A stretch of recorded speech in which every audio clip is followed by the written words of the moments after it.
Welcome to Coachable Wealth, where we blend the worlds of sports and finance to bring you strategies as you navigate your wealth building journey. John, Cody, and Sean are here to help you elevate your financial advisor relationship to meet your long-term goals. Now let's get to it. I know it's been non-stop basketball since Thursday at noon.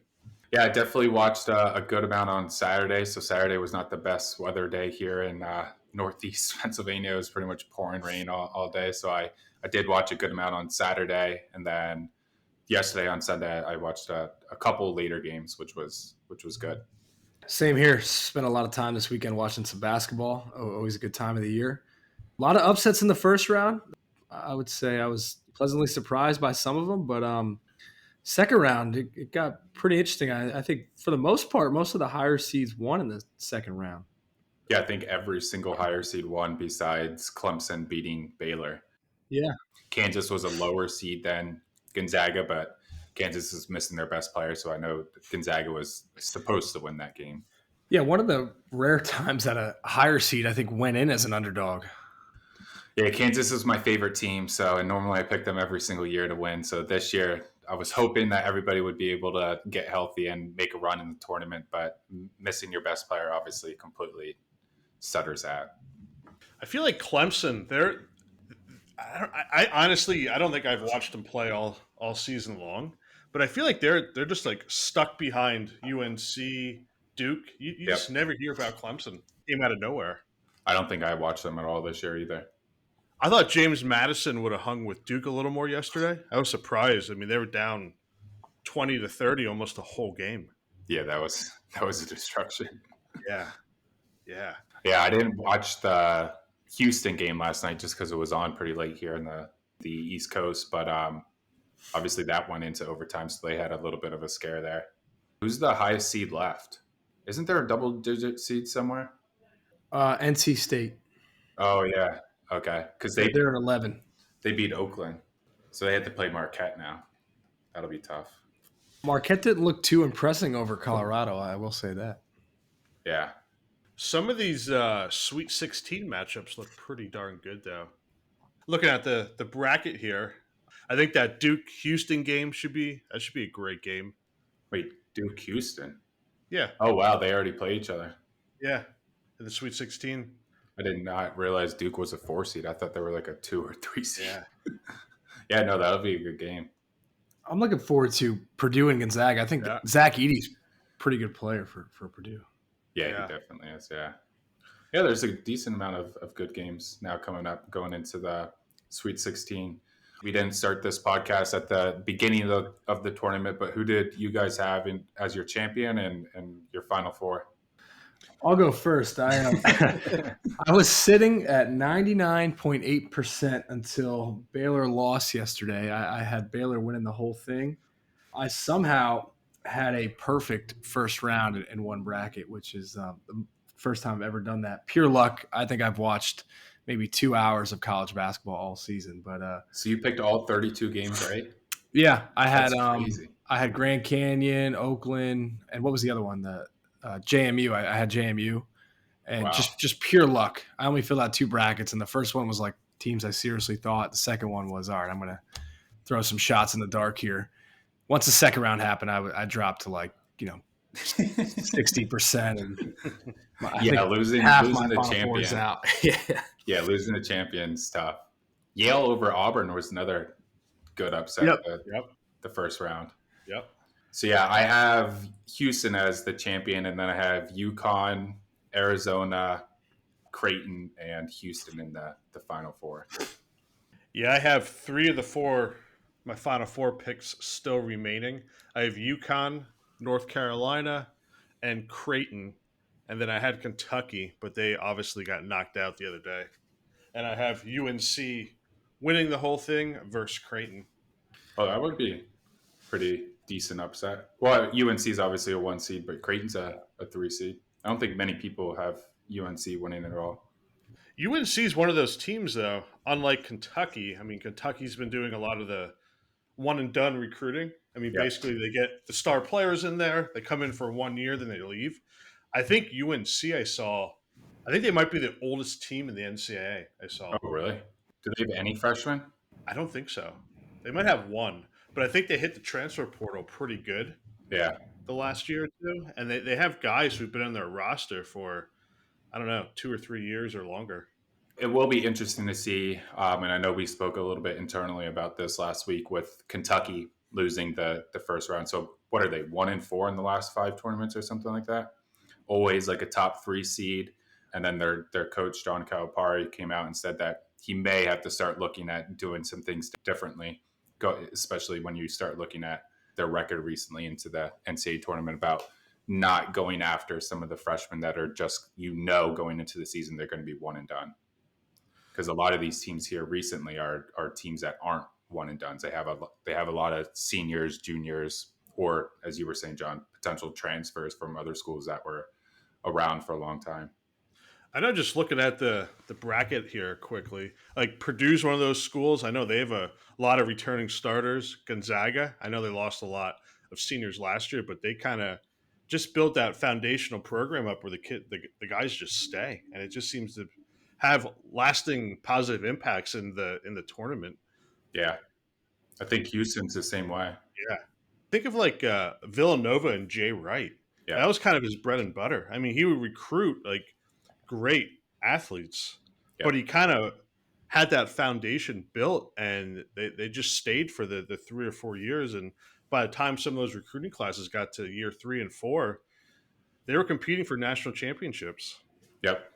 I know that's what Kansas said they were going to start doing a little different after the COVID year, and then they won the championship in 2022. Because before that, they didn't win since the early 2000s because they had so many players that were doing one and done, like Joel Embiid, Andrew Wiggins. Like they had all the top talents, but they were just doing one and dones, and they were always going into the tournament as a 1 and 2 seed, but then getting knocked out pretty early.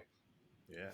I think Duke's another one of those schools who got kind of in the one and done trap. I mean, they're Yep. similar to Kentucky there. Yeah, they're getting first round draft picks to the NBA, but they haven't. I mean, they've been making it some runs in the tournament, but not really competing for national championships of late. Do you think we'll stop seeing some one and dones now that players in college are making some real money? I think so, because now a lot of the high school players can go to, what is it, the G League. They don't have to go, so they can go to the G League and then go directly to the NBA. They don't have to go to college. So it'll be interesting to see how many do that compared to going to college, staying a little longer, but making a couple 100,000 or not millions while in college with the NIL money. Right.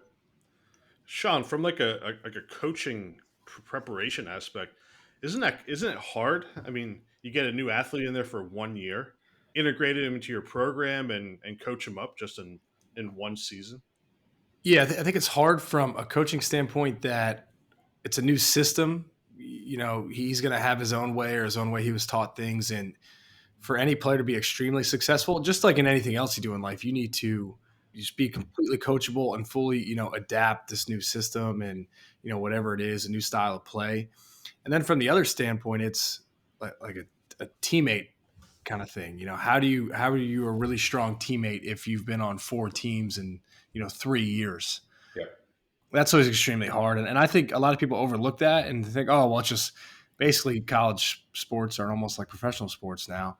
Oh, whether, pros or college, the best of the best, like doesn't really matter who they play with. And I think that may be right for a couple games. But when you get into the tournament and, there's 10 million people watching your game and you're coming down to the wire against, if you're a number 1 seed and you got a second round, you got a double-digit seed in a close game, that stuff does matter. Yep. So I think there's a couple different things that make it difficult. I'm not a big fan of the way the transfer portal's set up now, but that's a conversation for another day. Yeah. The transfers are always, it's going to get more crazy every single year going forward. I mean, we saw it in football this past season, just with the amount of transfers that were going from one top program to another top program because potentially there's an opening at the other program or they're getting more money. And I'm sure the same thing happens in college basketball too.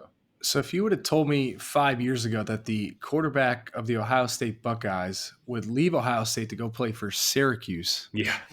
I would say you're nuts. And it's now, granted, there could be things going on. I always feel that, 17 or 18-year-old, that's a big decision to make, especially if your coaches leave or, there's an overhaul on the staff, things like that. I think you should get one free transfer because of those reasons. And when you're 17 or 18, it's hard to make that big of a decision. Get one free one, and then that's it. Yep. I think you're just seeing guys chasing money now at age 18, 19. I think it's going to affect sports at some point. Well, that's kind of what Nick Saban said a little while back when he retired. He said, I don't know if it was every Sunday during the summer, he would have recruiting like brunches at his house with his wife. And he said back in the day, the players wanted to talk football. And since the money started in the transfer portal, these big time recruits are coming into his house and saying, "How much money can you give me?" Yeah. He said it was no longer about the X's and O's; it was all about the dollar figures. And he's like, "Oh, it's my time to leave the game, time to retire." I wondered that. Like you talked about John Calipari, and I'm sure he's a great coach. But at what point does it not become about what does John Calipari know about basketball? How good of a salesman is he? Yep. Yeah. Can he go raise money for these kids? Yep. Like, Yep. Yeah. He kind of like gave a salesman pitch during his press conference before the tournament even started, and he was throwing out all the stats about how 70% of the recruits that he gave a scholarship going into college made it into the NBA. 75% of it made a second contract in the NBA, and out of all the recruits that he's recruited to Kentucky, they've earned over $4 billion in the NBA. So great. So they go to the NBA, but then you look at how Kentucky's actually been performing recently in the tournament. They're like it's either 1-3 or 1-4 in the last 4 or 5 years. Wow. And that's when he said after they lost to Oakland that maybe he does have to start looking at it completely different if he actually wants to have a good basketball program. I'm sure the players love hearing that, but at some point his boss, his employer, meaning the school of Kentucky, is going to say, like, hey, man, what's going on? Why can't you win a tournament game? You've got all these great stats, but why does that not translate to winning championships? Did you see Deion Sanders' comments about his son entering the NFL draft? No. So basically, Deion said that, hey, his son's probably going to go to the NFL draft next year. Yep. But there's specific franchises or teams that they would opt out of if that's where he was drafted. So they're basically dictating where he's going to go play for. And he basically said, my son made X amount in college. He can afford to kind of dictate where he wants to go because of the NIL money that he received.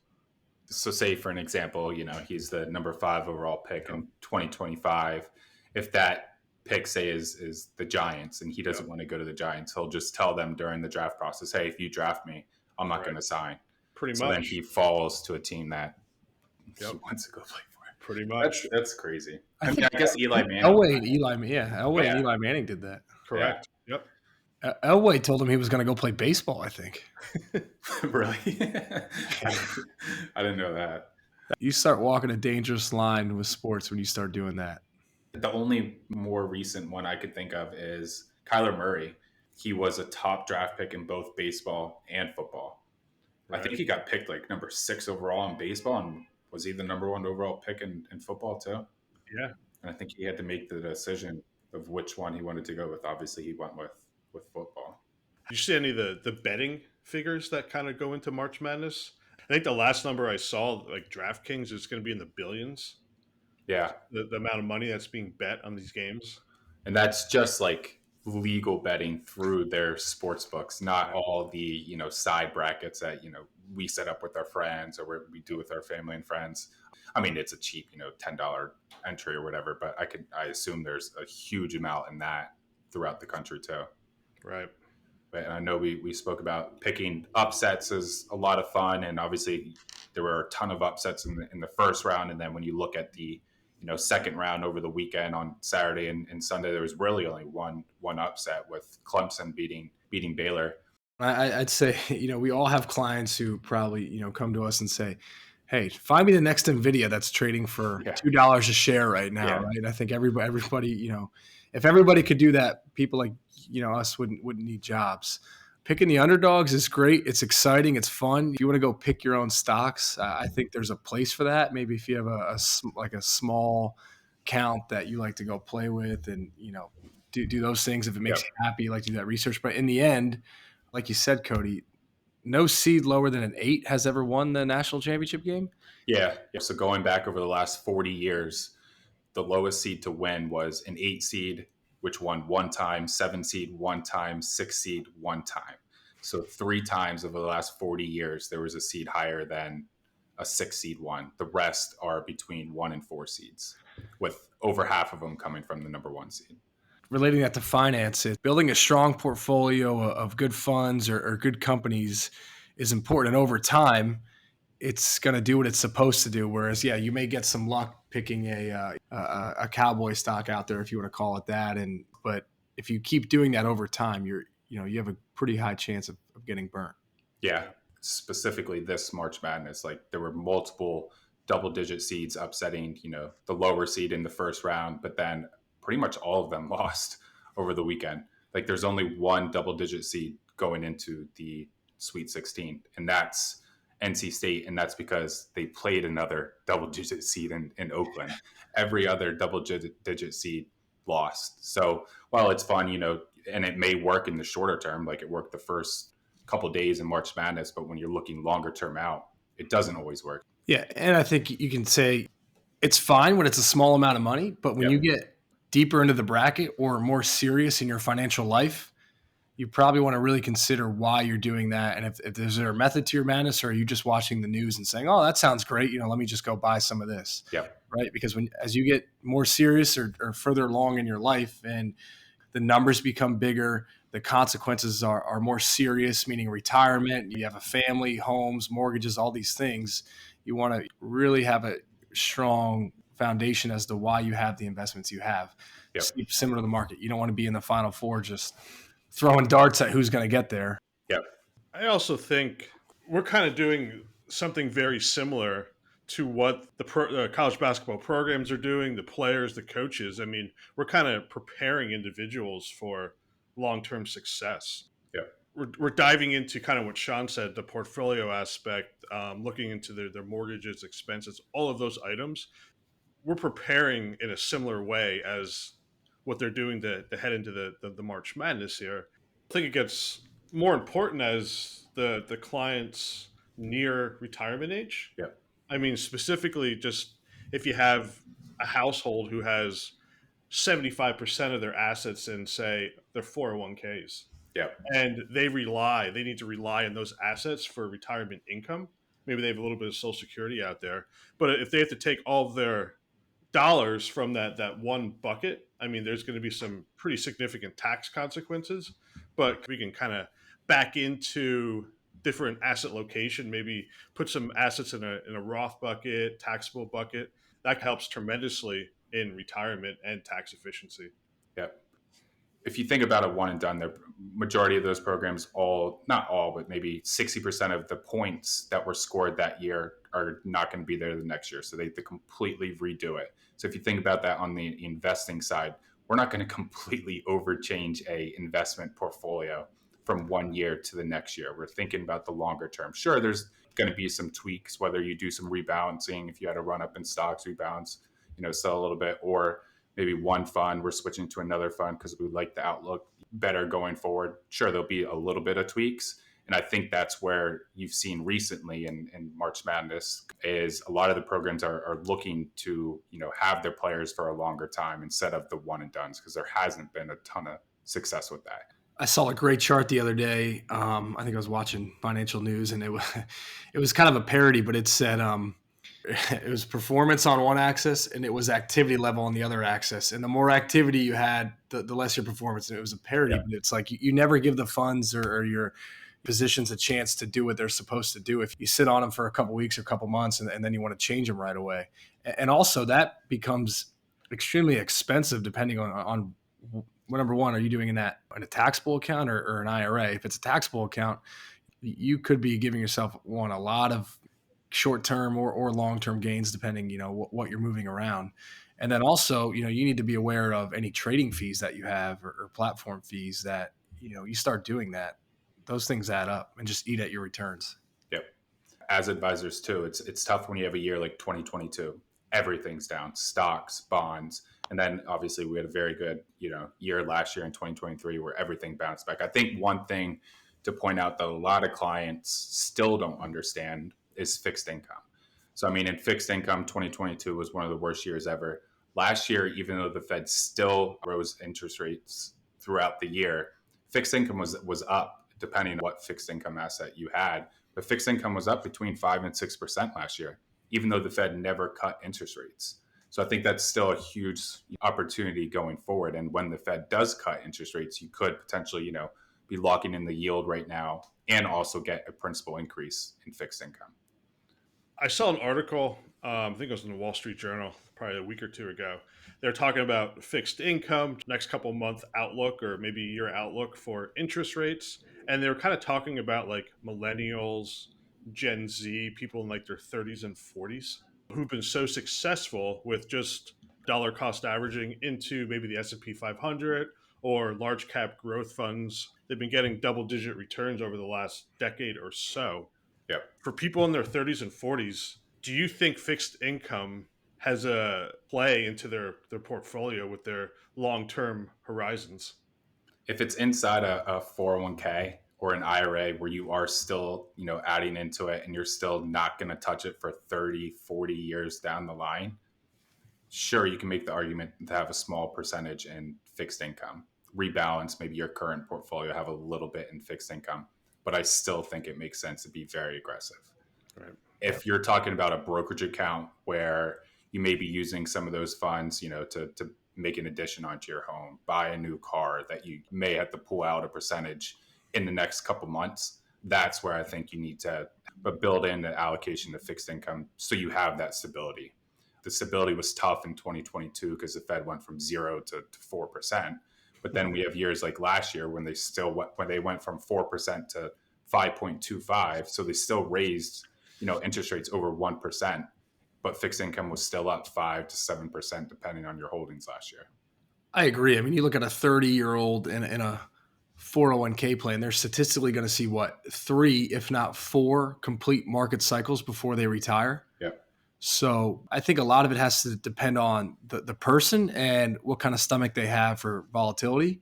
There are some people who just cannot handle it mentally. And I think then you have to have a little bit different of approach because you don't want your finances keeping you up at night. But I think you're right, Cody. In the long term, for those of us in our 30s and 40s, those market cycles inside of our 401k just create market opportunities. Yep. So we were talking about things that we wanted the Eagles to do. And the free agent signing, we signed Barkley, which is awesome, especially as a Lehigh Valley native. Seeing him come to the Eagles is awesome. We signed a pretty good safety. We got a linebacker. So it looks like the Eagles are making some moves where we wanted them to. Not to forget, Cody, a good, solid backup quarterback too.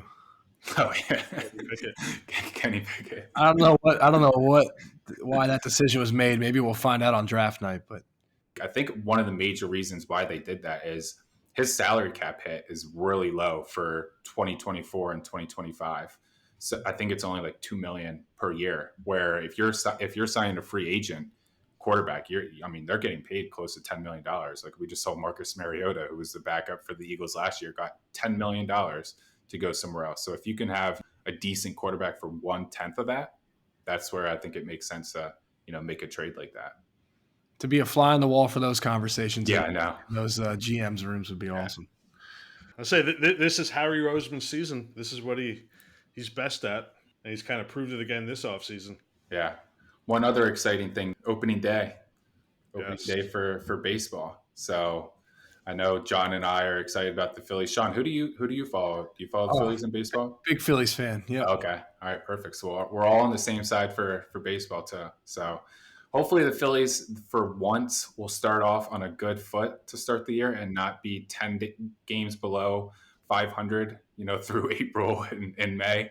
So they're pretty healthy besides Taijuan Walker, but it looks like everyone else, knock on wood, is healthy going into the season. Yeah, I'm not going to make any predictions because my NCAA tournament prediction didn't even make the tournament. So I'm just going to hold off on my thoughts on the MLB. Oh, yeah, Indiana State. Aren't they in the NIT?